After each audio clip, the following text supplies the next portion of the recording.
Alright, so if apps are not installing on BlueStacks, yeah, that can be pretty annoying. But most of the time it's an easy fix. Let's go step by step.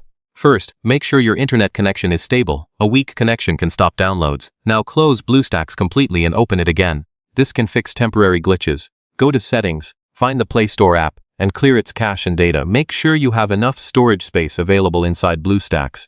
Try signing out of your Google account and then signing back in. Make sure you're using the latest version of BlueStacks to avoid compatibility issues. If Play Store doesn't work, you can install apps using APK files as an alternative. Restart your computer and try again if the issue continues. And yeah, that's how you fix BlueStacks app not installing issues. Just follow these steps, and it should work normally again.